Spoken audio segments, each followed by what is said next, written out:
안녕하세요. 저는 20대 모든 순간을 함께했던 남자와 행복한 앞날을 꿈꾸며 결혼했다가 그것이 제 인생 말아먹는 길이란 걸 깨닫고 도망친 돌싱녀입니다. 앞으로 살아갈 날에 비하면 아무것도 아닌 그 10년이 뭐라고 그렇게 참고 살았는지. 지금 생각하면 한심하긴 하지만 그 순간에는 참다 보면 좋은 날이 꼭 찾아올 거라 믿어 의심치 않았었어요. 하지만 결과적으론 저는 이혼을 하게 되었고 이렇게 사연까지 쓰게 되었네요. 그러면 제가 이혼을 하게 된 사연 한번 들어보실래요? 저와 남편은 앞서 말씀드린 대로 10년 가까이 만난 장수 커플이었어요. 대학교 때부터 만난 저희는 오래 만나와서인지 양쪽 집에도 서로 왕래하며 서로의 부모님은 물론 형제 자매까지도 가까이하며 잘 지내곤 했죠.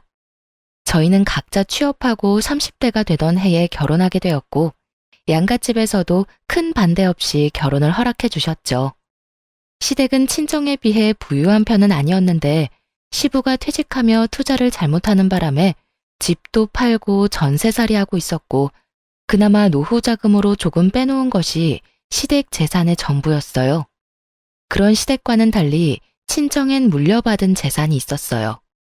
아빠가 미리 투자 목적으로 사둔 건물이 많이 오르기도 했고 공실도 없이 세도 꽤 받던 터라 생활 걱정은커녕 일을 하지 않아도 따로 모이는 돈도 있으니 이 정도면 꽤 사는 정도였죠. 이러한 집안 차이에도 부모님은 괜찮다며 두 사람만 잘 살면 된다며 저희의 결혼을 지지해 주셨죠. 하지만 막상 결혼을 준비하는 과정에서 준비가 되지 않아도 너무 되지 않은 남편의 형편에 실망스러운 내색도 하시긴 했었습니다. 직장 생활을 한 지가 언젠데 모은 돈이 그렇게 없다는 게 말이 되니? 동훈이 집이야 아버지가 그렇게 되시면서 힘들어졌다고 쳐도 동훈이는 직장 생활을 하면서 어느 정도는 모아뒀을 거라 생각했는데 이건 거의 없는 거나 마찬가지지 않니? 이래서 살림살이도 못 사겠네. 엄마, 내가 돈 많고 능력 좋은 사람 만나서 결혼할 거면 동훈이랑 결혼한다고 했겠어? 엄마도 늘 그랬잖아. 젊어 고생은 사서도 한다고.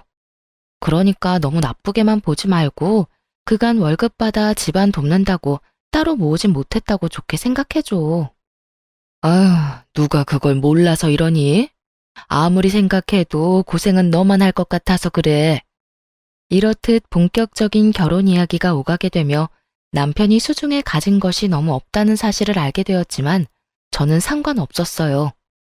남편과 시댁에선 형편상 집을 사는 것은 무리일 것이라고 저에게 솔직하게 말해주기도 했었고 제 생각엔 그건 큰 문제가 되지 않는다고 생각했으니까요. 저는 엄마에게 말했듯이 남편의 능력이나 시댁의 부를 보고 남편과 결혼하려는 게 아니었거든요. 그래서 집안 차이 정도야 대수롭지 않았고 집을 마련할 때도 굳이 어려운 남편이 아닌 상황이 되는 제가 마련하기로 했죠. 그렇게 마련한 집은 아빠의 권유로 제가 20대 중반에 사두었던 소형 아파트에서 신혼을 시작하게 되었죠. 저 덕분에 아들이 돈 한 푼 들이지 않고 자가 아파트에서 살게 되자 시모는 저에게 틈만 나면 이런 말을 하곤 했어요. 아유, 우리 예쁜 아가. 복덩이도 이런 복덩이가 또 없다. 네 덕분에 우리 아들이 집 걱정 없이 편하게 살겠구나. 나는 너희한테 바라는 거 없어.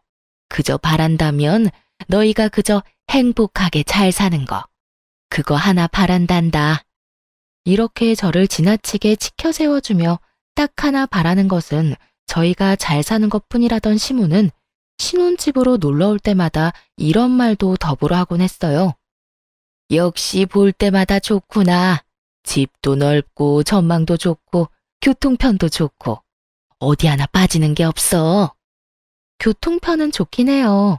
덕분에 그이나 저나 출퇴근할 때 편해요. 그렇지? 집값도 많이 오르지 않았니? 네가 처음 이 집 살 때에 비하면 한 2배, 3배 가까이 오르지 않았니? 네? 그게 계산해보진 않아서 자세히는 모르겠네요. 내가 계산해보니 2배는 훌쩍 넘은 것 같더라. 어쩌면 그 나이에 이런 집을 마련할 생각을 했는지 다시 생각해도 넌 복덩이야. 저조차도 알아보지도 계산해보지도 않은 집값을 시모는 시시때때로 계산하고 있는 듯 했고, 그런 시모의 모습이 이상하다 싶긴 했지만 그냥 그런 사람인가 보다 하고 별 대수롭지 않게 생각했어요. 그러던 어느 날부터인가 집에 음식이라든지 장봐둔 재료들이 없어지는 걸 느끼게 되었어요. 자잘하게는 친정에서 받아온 밑반찬부터 시작해 과일, 고기, 얼려둔 생선까지 감쪽같이 없어지는 것이 아니겠어요? 남편이 먹었다기엔 늘 집을 함께 나서고 저녁을 함께 먹기에 그럴 시간이 없었고, 도둑이 들었다고 생각하기엔 음식 위주로 사라지니 참 이상했죠. 그렇다고 제가 착각을 하고 있나 생각하기엔 바로 전날 사다 놓은 소고기부터 돼지고기까지 싹 없어지니 누군가 확실히 훔쳐갔다고 의심할 수밖에 없는 상황이었죠.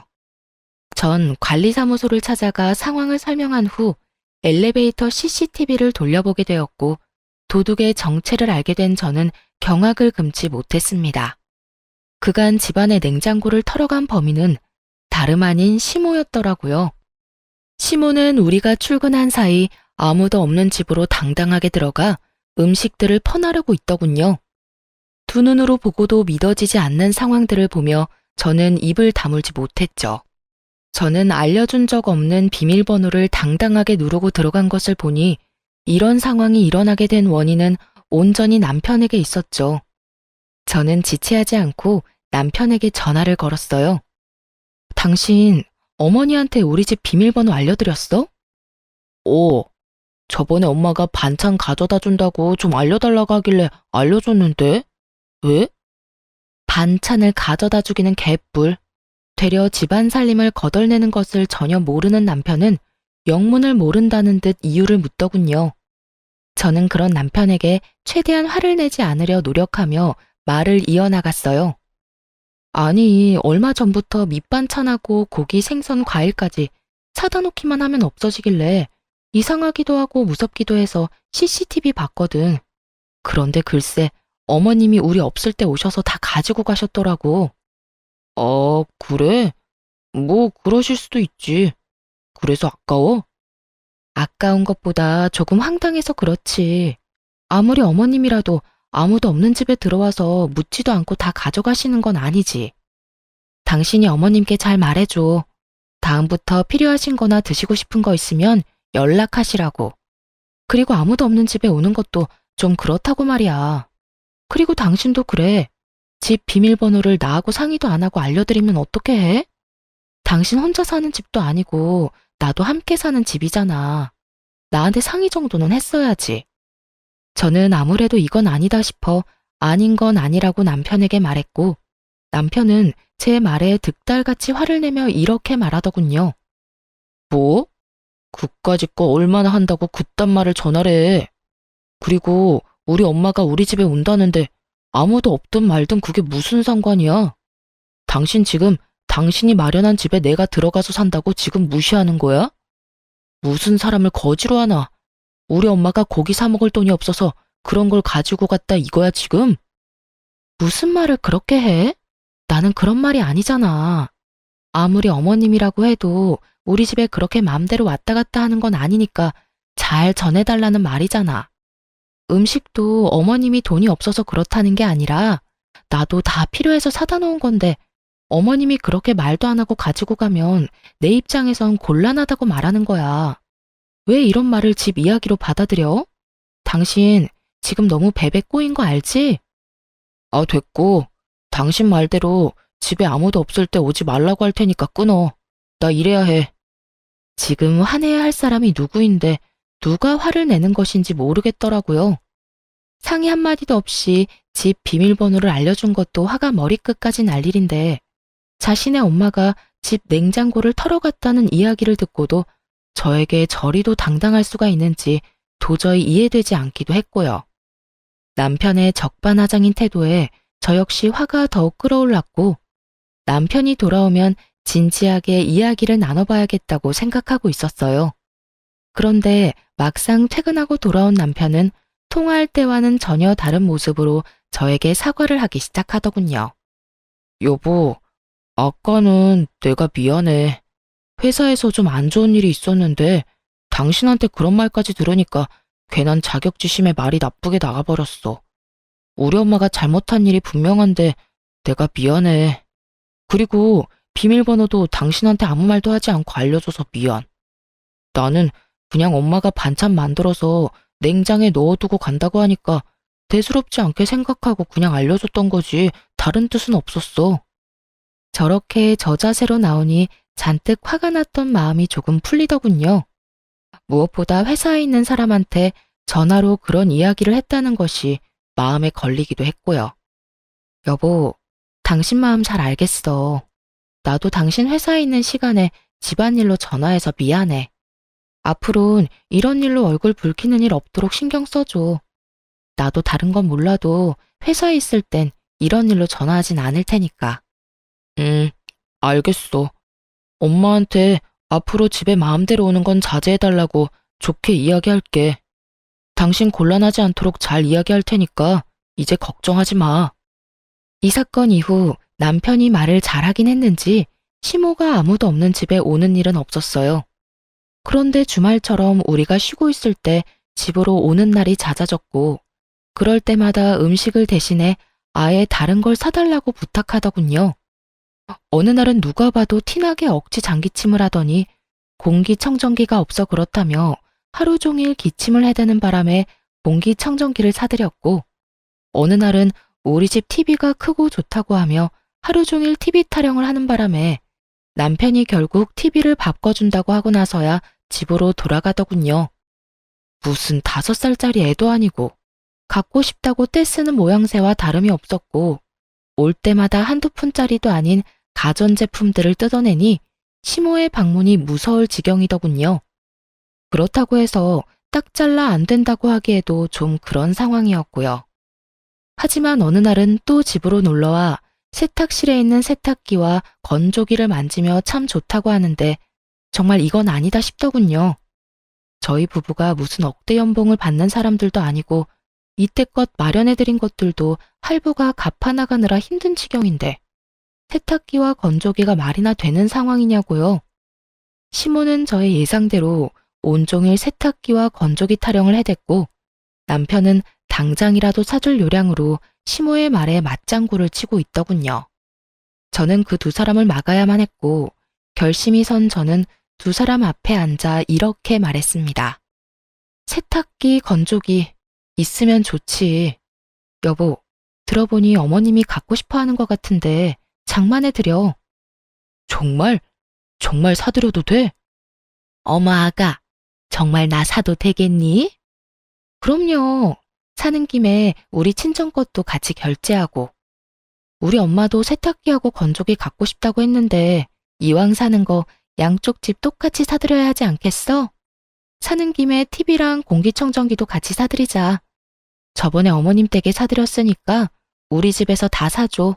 알겠지? 제 말에 화색이 돌던 두 사람의 얼굴은 순식간에 사색이 되었고 저는 그런 두 사람의 반응에도 아랑곳하지 않고 남편의 휴대전화를 빼서 친정에 보냈으면 하는 공기청정기와 TV, 세탁기와 건조기까지 장바구니에 넣어두고 이렇게 말했어요. 장바구니에 다 넣어뒀으니까 어머님이 사고 싶다는 거랑 같이 결제하면 돼. 할부는 부담되지 않는 선에서 알아서 하고. 제가 이렇게까지 하자 시모는 황급히 말을 바꾸며 생각해보니 쓰던 세탁기도 멀쩡하고 건조기보다는 자연 건조가 좋겠다며 꼭 사주지 않아도 된다고 손사래를 치더군요. 남편 역시 얼버무리며 시모에게 집에 데려다 줄 테니 가자며 시모의 손을 잡고 황급히 나갔고요. 모든 게 저의 예상대로 되긴 했지만 막상 남편과 시모의 꽁무니 빼는 모습을 보니 씁쓸한 기분이 드는 건 어쩔 수 없더라고요. 그 후론 시모는 다신 그런 요구를 하지 않았고 주말마다 찾아오지도 않더군요. 상황이 그렇게 되면 속이 시원하다거나 좋아야 할 텐데 저는 왜인지 점점 불안해지기 시작하더라고요. 왜 꼭 애들이 조용하면 사고치잖아요. 딱 그런 기분이 들며 좋은 게 아닌 날을 보내고 있었어요. 그렇게 몇 개월 명절이 다가왔고 오랜만에 시댁에 방문하니 정말 기가 막힌 상황들이 저를 기다리고 있더군요. 시댁에는 제가 보지 못한 소파, 식탁들이 자리하고 있었고 아차 싶은 마음에 세탁실에 가보니 아니나 다를까 시모가 갖고 싶어 하던 건조기와 세탁기가 떡하니 자리 잡고 있더군요.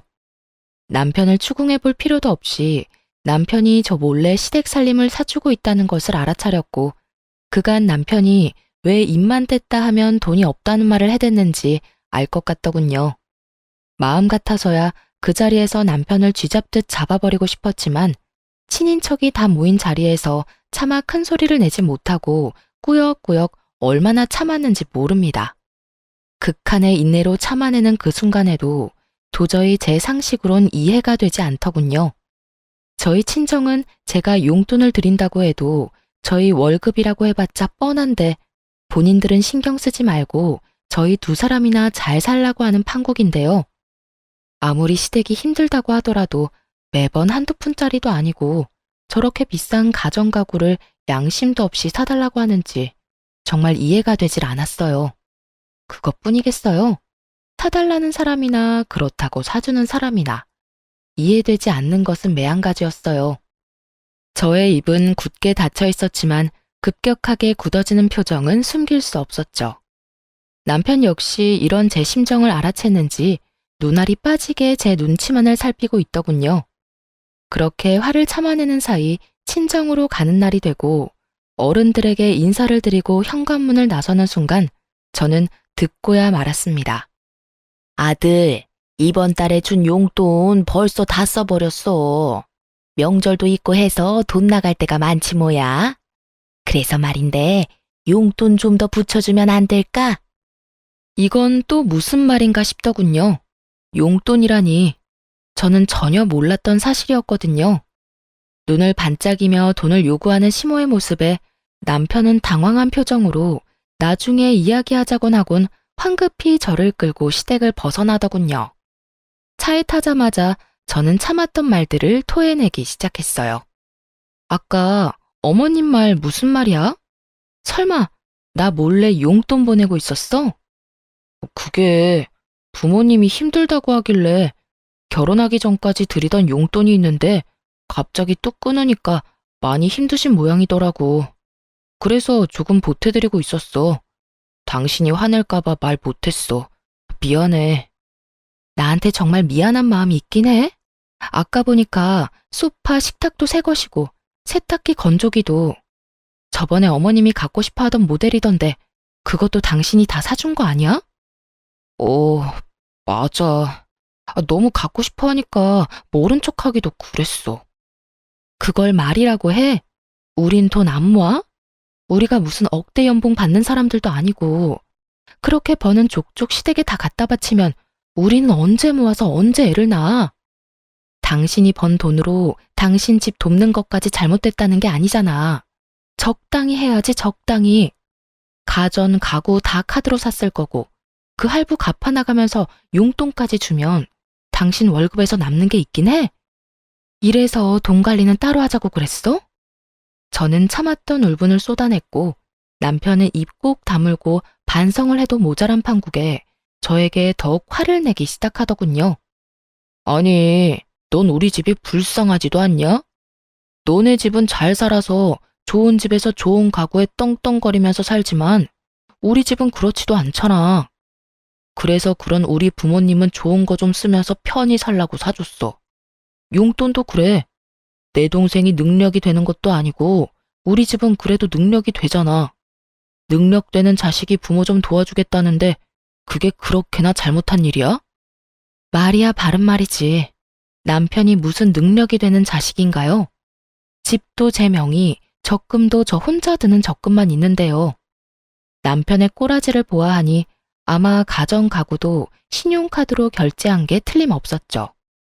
땡전 한 푼 없는 빚쟁이가 저리도 큰 소리를 치는 꼴을 보니 참 한심하기 그지없더군요. 지난 10년 세월 동안 왜 저딴 놈인지 몰랐는지 제가 한탄스럽기도 하고요. 그렇게 한참 친정으로 가는 내내 저흰 차 안에서 크게 싸웠고 친정 앞에 도착하자 남편은 저만 내려둔 채 혼자 차를 몰고 가버리더군요. 연애할 때부터 화가 나면 혼자 화를 가라앉히는 것이 남편의 루틴이긴 했지만 명절에, 그것도 결혼하고 처음 맞이한 명절에 저딴 식으로 행동하니 어이가 없더라고요. 이미 가버린 사람 끌고 올 수도 없는 노릇이고 어쩔 수 없이 혼자 친정집에 들어갔어요. 남편은 그래도 신경이 쓰이긴 했는지 부모님께 전화를 걸어 회사 일이 너무 바빠 저를 집 앞에 내려다주고 바로 회사로 왔다며 죄송하다는 말을 해놓긴 했더라고요. 그나마 친정 부모님껜 큰 걱정 끼치지 않고 명절을 마무리할 수 있었죠.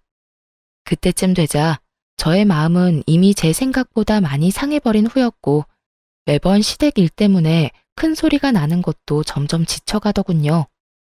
그 후 남편과 화해 비슷한 걸 시도하긴 했지만 명확히 해결된 것은 없었고 그저 표면적으로 화해를 했을 뿐 저희는 꼭 필요한 말만 주고받는 대면대면한 사이가 되어가고 있었습니다. 그렇게 저의 마음이 상해가던 어느 날 회사에서 일을 하고 있는데 갑작스럽게 고열이 나기 시작하더니 기운이 하나도 없더라고요. 그래서 급하게 오후 반차를 쓰고 병원에 들렀다가 오후 2시에 집에 도착했어요. 그런데 현관에 남편 신발이 떡하니 보이는 거 아니겠어요? 설마 했는데 집에서 컴퓨터를 하고 있는 남편과 마주치게 되었죠. 분명 아침에 저와 함께 출근을 했던 남편인데 집에 있으니 무슨 일인가 싶더군요. 처음엔 저처럼 몸이 좋지 않은가 싶기도 했지만 저를 발견하고 화들짝 놀라는 남편의 모습에 수상함을 느끼고 남편을 추궁하기 시작했죠. 당신 왜 집에 있어? 회사는? 그게 어떻게 된 일이냐면, 그게 말이지 여보. 말 흐리지 말고 똑바로 말해. 회사에 있을 시간에 왜 집에서 이러고 있냐고. 꼴을 보니 방금 온 것도 아닌 것 같고. 똑바로 말 못해? 저의 추궁에 남편은 한참을 망설이더니 충격적인 사실을 털어놓기 시작했어요. 그게 사실은 회사 그만둔 지 며칠 됐어. 아니, 강 과장 그 자식이 하루가 멀다고 날 못 살게 굴잖아. 그래서 좀 들이박았더니 그 뒤로는 날 더 심하게 들들 볶아서 도저히 못 참겠더라고. 그래서 그냥 그만둬 버렸어. 뭐? 고작 그런 일로 회사를 그만둬? 당신이 무슨 애도 아니고 직장 상사가 싫은 소리 좀 했다고 회사를 관두면 어떻게 해? 아니, 애초에 퇴사하기 전에 나하고 상의 정도는 했어야지. 당신 나하고 결혼한 거 잊었어? 당신이 우리 집 가장인 거 잊었냐고.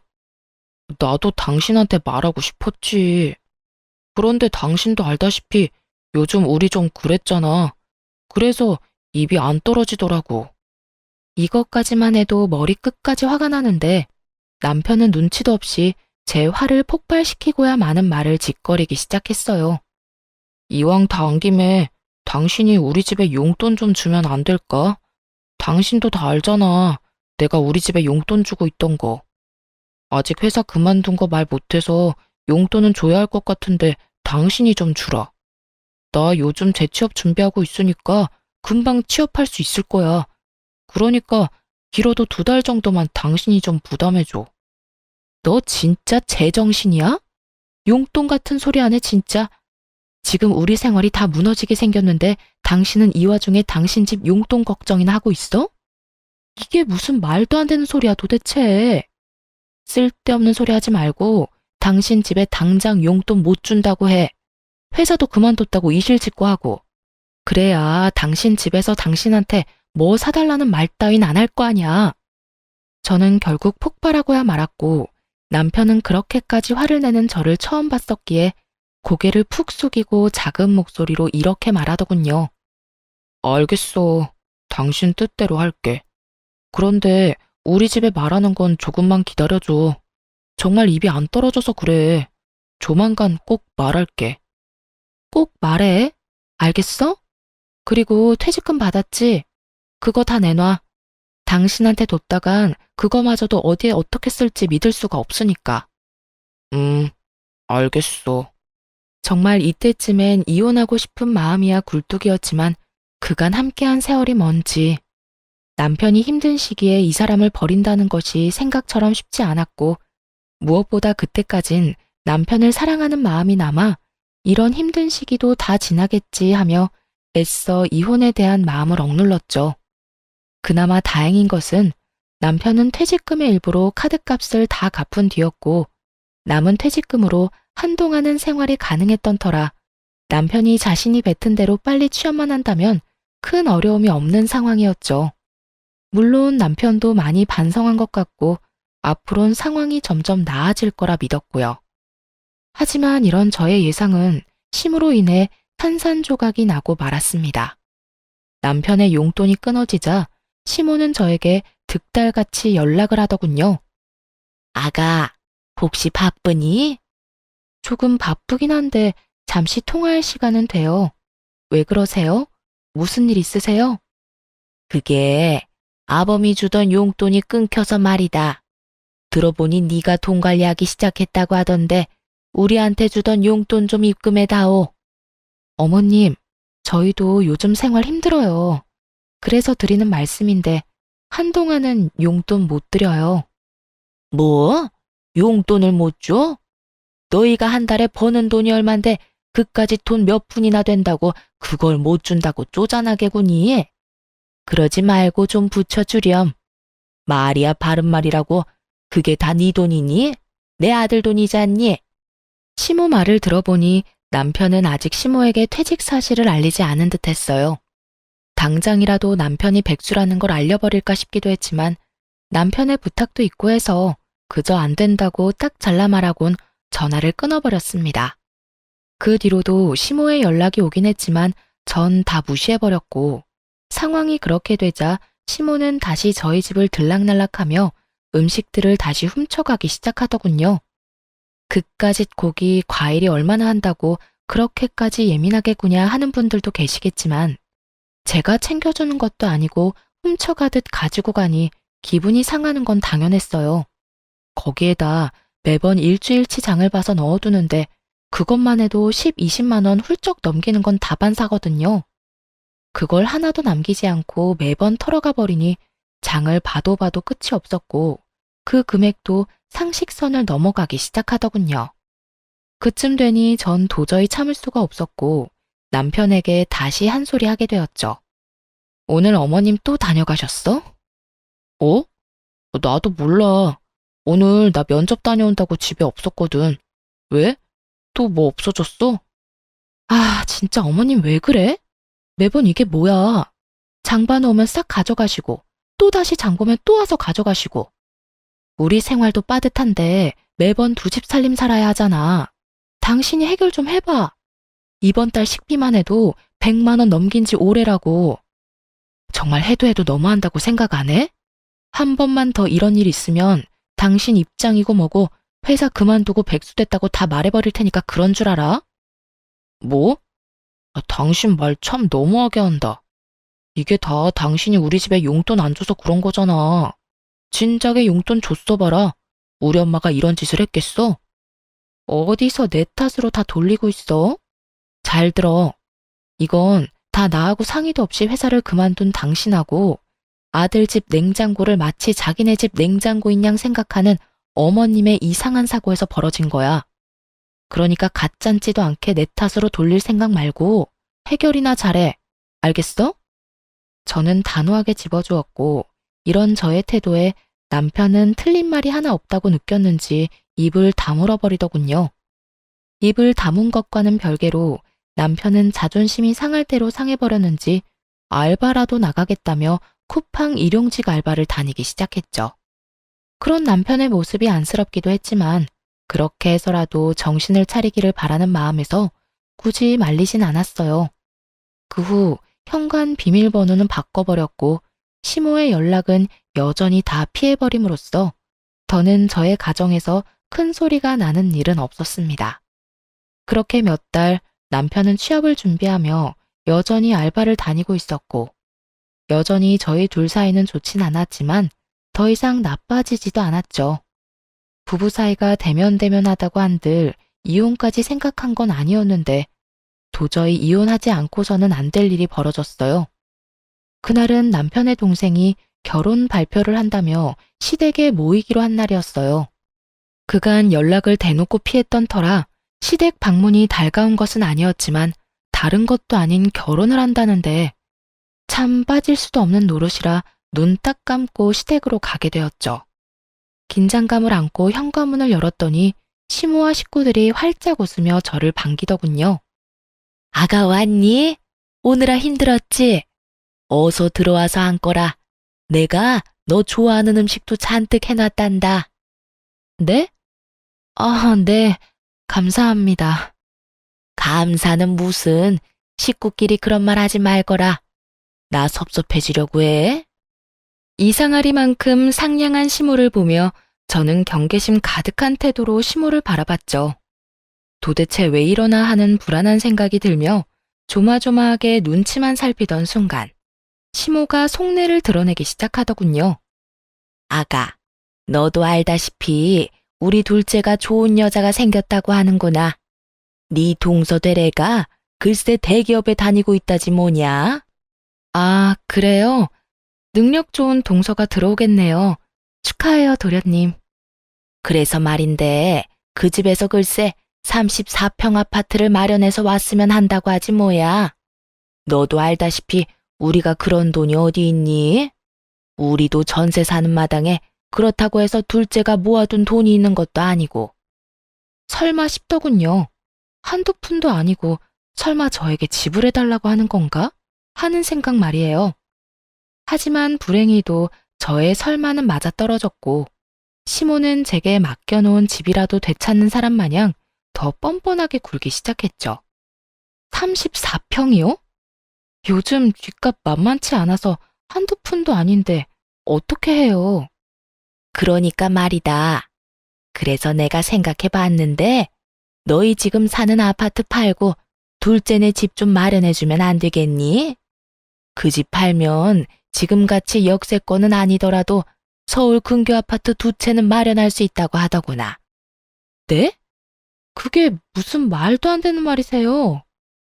말이 안 되긴 뭐가 말이 안 된다고 그러는 거니? 잘 생각해봐라. 지금 네가 우리 둘째 안 도와줘서 대기업 다니는 여자랑 헤어지게 되면 한평생 우리 식구가 어쩔 수 없이 널 원망할 수밖에 없을 텐데. 너도 그 원망 평생을 듣고 살 바엔 그깟 아파트 팔아서 집 마련해주는 게 더 좋지 않겠어? 그리고 그냥 달라는 말도 아니다. 명색의 대기업 다니는 앤데 연봉이 오죽 높겠어? 우리 둘째가 어련히 다 갚을 거야. 그러니까 좋은 일 한다고 생각하고 좀 도와주렴. 내 말 알아들었지? 이 무슨 개떡 같은 말인지 모르겠더라고요. 만약 결혼을 못하게 된다면 그건 애초에 장가갈 돈 마련도 못한 도련님 탓이지. 그게 왜 제 탓이며 왜 한평생 제가 그 원망을 들어야 하나요? 그리고 누가 그 원망을 가만히 듣고 산다는 것인지 참 어이가 없더군요. 무조건 제가 다 해줄 거라 믿어 의심치 않는 시모를 보며 이렇게 말했어요. 어머님, 저는 그렇게 하기 싫어요. 34평 아파트 마련 못해서 결혼을 못하게 되면 그건 돈 한 푼 모으지 않은 도련님 탓이지 그게 왜 제 탓인가요? 그리고 어머님이 저한테 아파트 맡겨놓으셨어요? 왜 제 아파트 가지고 어머님이 팔아라 말아라 명령이신지 저는 도무지 알 수가 없네요. 뭐? 너 참말 섭섭하게 한다. 우리 가족이지 않니? 가족끼리 다 나누고 사는 거지. 그렇게 선 그어가며 살면 못 쓴다. 어머님, 저는 저희 친정 식구들끼리도 다 나누고 살진 않아서요. 지금 사는 집 처음 분양받았을 때 아빠가 주신 돈도 저 한 푼도 빼지 않고 다 갚았고요. 그 뒤로 저희 부모님은 저 힘들까봐 제가 주는 용돈은 받지도 않으세요. 그런데 제가 왜 친정에도 주지 않는 도움을 시댁에 줘야 하는지 모르겠네요. 그래서 정말 못 도와준다, 이 말이니? 네, 저는 절대로 못 도와드려요. 시댁에서 저에게 집을 맡겨둔 것도 아니고 부탁하는 주제에 당당한 것도 황당한데 제가 도와줄 것이 당연하다는 듯 몰고 가는 시모의 태도에 저는 더욱 화가 나더군요. 거기에다 더욱 화가 나는 것은 남편의 태도였어요. 시종일관 말도 안 되는 소리를 짓거려대는 시모의 말엔 가만히 있던 남편놈은 제가 단호하게 안 된다고 하자 득달같이 화를 내며 달려드는 것이 아니겠어요? 당신 정말 너무한다. 그까지 집 좀 팔면 되는 거지. 그게 뭐가 힘들다고 엄마가 저렇게까지 말하는데 딱 잘라서 안 된다고 해? 그까지 집? 당신이 그까짓이라고 말할 상황이 된다고 생각해? 제발 말하기 전에 당신 상황이나 되돌아봐. 도와줄 능력이 안 될 것 같으면 함부로 나서지도 말고. 알겠어? 뭐? 나서지도 말라고? 당신 진짜 말이 너무 심한 거 아니야? 내가 그래도 당신 남편인데 그딴 식으로 말할 거야? 심한 건 당신 집이겠지. 다른 것도 아니고 내 집을 팔아라 말아라 하는데 이건 심하다고 생각 안 해? 그리고 당신이 내 남편이 맞긴 해. 어떻게 남편이란 사람이 이런 상황에서 내 편을 들기는커녕 두 팔이 모자라게 당신 집만 감싸고 돌 수가 있어. 누가 봐도 말도 안 되는 요구를 하는 이 상황에서. 저와 남편은 시댁 식구가 있는 앞에서 언성을 높이며 싸우기 시작했고, 그런 저를 보던 시모는 저에게 삿대질하며 소리를 지르기 시작했어요. 이런 너같이 버릇없는 년은 생전 처음 본다. 여기가 어디라고 감히 내 아들한테 그딴 식으로 말하는 것도 모자라 고함을 질러대? 니까짓 게 뭐라고 내 아들한테 그딴 식으로 구냐 이 말이다. 년이라니요. 제가 뭘 잘못했다고 욕까지 들어먹어야 하나요? 욕먹을 만하니까 욕먹는 거겠지. 내가 미쳤다고 멀쩡한 사람한테 욕이나 하겠어? 하여튼 다 됐고 나는 너같이 막대 먹은 며느리는 필요 없으니 당장 내 아들하고 헤어져. 시모의 입에선 결국 헤어지라는 말이 나오고 있었고, 헤어지라고 하면 제가 겁이라도 먹을 거라 생각했는지 의기양양한 표정으로 저를 바라보고 있더군요. 거기에다 남편 놈까지 합세해 저를 협박하기 시작하는데 속이 참 답답하더라고요. 그래, 엄마 말이 다 맞아. 나도 당신같이 가족 도울 줄 모르고 자기 입속밖에 모르는 이기적인 여자랑은 더는 못 살겠으니까 이혼하자. 이 난장판인 상황에서 남편의 말을 듣는데 제 머리가 오히려 맑아졌다면 여러분은 믿기세요?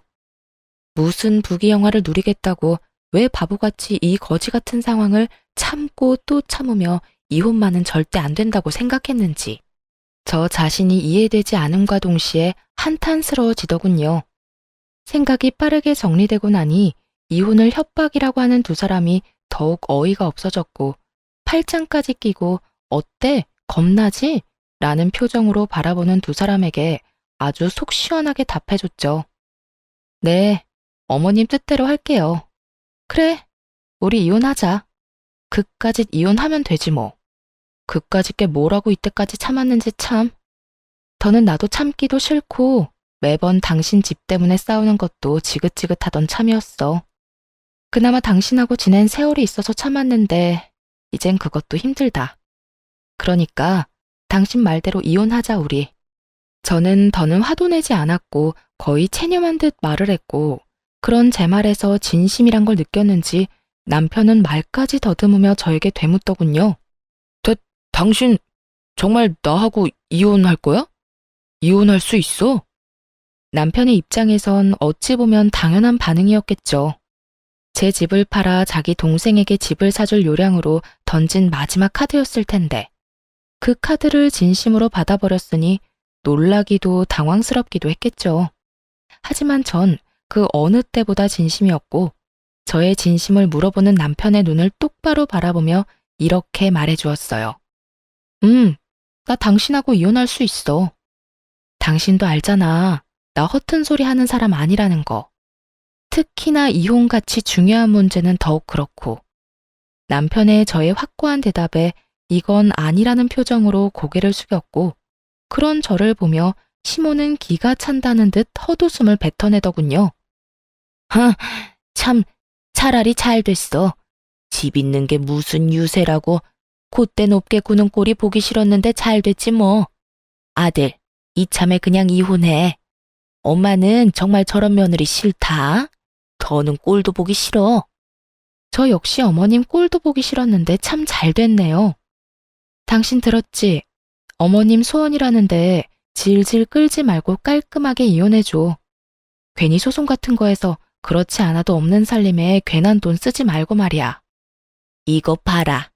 내가 이러니까 네가 싫다는 거야. 아들, 당장 이혼해. 당장 이혼하고 네 동생 집값은 네가 대출받아서 좀 보태주렴. 신용대출이라서 많이는 안 되겠지만 일부라도 네가 보태주면 네 동생 부담도 덜 되고 좋지 않겠니? 일단 그렇게라도 집부터 마련해서 결혼부터 시키고 다른 문제는 그 다음에 생각하자꾸나. 시모의 말을 듣고 있는데 저는 어이없어서 크게 웃어버렸어요. 자기 아들 상황이 어떤지도 모르면서 어쩌면 저렇게 머릿속에 꽃받칠 수 있을까 하는 마음에요. 아, 죄송해요. 지금 상황이 너무 웃겨서 저도 모르게 웃음이 다 났네요. 시모는 저를 미친 사람 마냥 쳐다봤고 남편은 제 입에서 어떤 말이 나올지 몰라 안절부절 못하고 저의 눈치만 살피고 있더군요. 넌 지금 이 상황이 웃기니? 네, 조금 많이요, 어머님. 지금 어떤 큰 계획을 세우고 있는지 알겠는데요. 아마 그렇게는 안 될 거예요. 뭐? 그게 무슨 소리야? 어머님 그 잘나신 아들이요.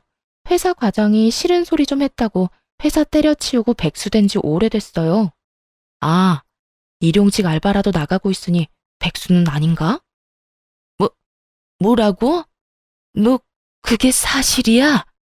시모는 인상을 잔뜩 구기며 남편에게 물었고 남편은 한숨을 크게 내쉬며 모든 사실을 털어놓았어요. 어쩌다 보니 그렇게 됐어. 그러면 우리 둘째 집은? 결혼은? 넌 왜 진작 엄마한테 아무 말도 안 한 거야? 아니, 그리고 회사까지 그만둔 마당에 넌 뭘 믿고 이혼을 하자고 말한 거야? 그거야. 엄마가 먼저 헤어지라고 하니까 나도 홧김에 그런 거지. 그리고 누가 진짜 이혼하자고 할 줄 알았나? 그야말로 오합지졸이 따로 없더군요. 한심해서 저를 몰아세울 때는 언제고 이젠 서로 잘못했다고 따지고 드는 꼴이라니. 정말 볼만하더라고요. 그렇게 한참을 옥신각신하던 두 사람은 아무리 생각해도 제가 가진 집밖에 답이 없다 싶었는지 제 눈치를 급하게 살피기 시작했고 구질구질하게 매달리기 전에 전 최후의 한 방을 날려버렸습니다. 이제 와서 제 눈치 살펴도 소용없고요. 저 사람이 일용직으로 일하는 회사가 그래도 큰 회사니까 대출이라도 알아보세요. 일용직이라 원하시는 만큼 금액이 나올지는 모르겠지만요. 그럼 저는 가볼게요. 저는 그렇게 자리에서 일어났고 남편은 제 바짓가랑이를 붙잡고 매달리기 시작하더군요. 여보, 이렇게 가면 어떻게 해? 우리가 함께한 세월이 얼만데 정말 이렇게 헤어질 거야? 너 치매 걸렸니? 먼저 이혼 이야기 꺼낸 건 내가 아니라 너야. 난 네가 하자고 하니까 알겠다고 했을 뿐이고. 그거야, 당신도 잘 알잖아. 정말 당신하고 이혼하려고 그런 게 아니라 그냥 당신 겁이나 주려고 그랬던 거. 의도가 어찌됐든 간에 당신이 먼저 이혼하자고 했고 나 역시 그 의견에 동의했어. 이게 지금 우리 상황이고 당신이 뭐라고 나를 붙잡던 그 상황은 변하지 않을 거야. 그러니까 그런 줄 알고 이혼이나 준비해. 저는 끝까지 매달리는 남편을 매몰차게 뿌리치고 집으로 돌아와 버렸고 집으로 돌아오자마자 남편의 짐을 퀵으로 시댁에 보내버렸어요. 짐을 싸는 순간 지난 10년의 세월이 떠올라 얼마나 울었는지 모릅니다. 결혼 생활이 거지 같았기에 그렇지 연애하는 내내 참 행복했거든요. 그 행복하던 모든 순간도 결국 이혼이란 이름 아래 다신 떠올리기도 싫은 기억이 되어버렸지만요. 어찌되었든 전 마음을 다잡고 이혼을 진행했고 남편은 소송할 돈도 없는지 순순히 이혼 절차를 밟아주더군요. 이혼을 하며 위자료는 많이 받진 못했지만 그때라도 그 구렁텅이에서 빠져나왔다는 것을 위안 삼기로 했습니다. 저의 이혼으로 인해 당연히 그 잘난 시동생의 결혼은 없던 일이 되었고 쿠팡 알바 벌이만 믿고 전 시댁에 저 몰래 또다시 용돈을 퍼줬던 전 남편은 땡전 한 푼이 없어 대출까지 받아 위자료를 주게 되었어요. 그 덕에 오갈 데도 없는 빚쟁이 신세가 되어 전 시댁으로 돌아가게 되었고요. 이혼이 확정되던 날 전 시모가 다 죽어가는 목소리로 전화가 왔더군요. 무슨 일이세요? 더는 통화할 일 없는 것 같은데요. 아가, 그러지 말고 다시 한번 생각해보면 안 되겠니? 이제 와서 생각해보니 내가 도대체 무슨 짓을 했는가 싶더구나. 너 같은 복덩이한테 내가 감사한 줄도 모르고 그간 너무 심했다 싶어. 왜요? 백수의 빚쟁이까지 된 아들 데리고 살려니까 앞날이 캄캄하세요?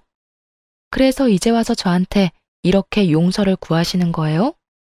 꼭 그래서 그런 게 아니라 너희들 서로 많이 사랑했지 않니? 괜히 내가 너희 사이를 갈라놓은 것 같아서 마음이 편치 않아서 그래. 그러니까 다시 한 번만 생각해보면 안 되겠니? 내가 이렇게 용서를 구하마. 전시모는 떨리는 목소리로 잘못을 뉘우쳤다며 제발 한 번만 용서해달라고 굽신거렸어요. 더는 대꾸할 가치도 없다고 느낀 저는 그대로 전화를 끊어버렸고요. 끊어버린 후에 바로 차단까지 해버렸어요. 그 후론 연락이 닿는 일은 없었고 전 남편도 저를 찾아오거나 하진 않더군요. 그렇게 질기고도 구질구질한 인연이 끝난 후 저는 누구보다 잘 지내고 있습니다. 전 시모의 말대로 아파트 값이 많이 오른 저의 첫 집은 시세에 맞게 잘 처분해 큰 이익을 남겼고 집을 판 돈으로 회사에선 좀 멀긴 하지만 오랜 저의 로망이었던 주택을 매매했네요. 요즘 혼자 사는 재미를 제대로 느끼고 있어요. 주말이 되면 마당 정원 꾸미는 맛에 푹 빠져 시간 가는 줄 모르고 살고 있거든요. 노동을 하면 잡생각이 들지 않은 점이 좋기도 하고 다 하고 나면 몸도 마음도 뿌듯할 만큼 멋지게 변해 있는 정원에 보는 재미도 있고요. 더없이 좋은 취미 생활이라고 생각이 드네요. 저에게 잘 맞기도 하고요. 전 남편과 함께 했던 세월이 길었던 만큼 정신적 스트레스가 아예 없었던 건 아니었어요. 당할 만큼 당했고 질릴 만큼 질렸기에 힘들지 않을 거라 생각했는데 현실은 그렇지 않더라고요. 때때로 좋았던 기억이 떠오르기도 하고 벅차게 행복했던 기억이 떠오르기도 하고요. 그렇다고 해서 후회는 하지 않으니 좋았던 건 좋았던 대로 두면 언젠가는 무뎌질 거라 생각하고 있어요. 그리고 생활이 안정되고 혼자 된 생활에 적응하고 나니 진작 이혼할 것을 왜 꾸역꾸역 참고 살았나 싶은 생각이 들기도 하고요. 이 정도면 꽤 만족스러운 이혼 후기 아닐까요? 이로써 저의 긴 사연은 끝이 났습니다. 제 사연 들어주신 모든 분들 감사합니다.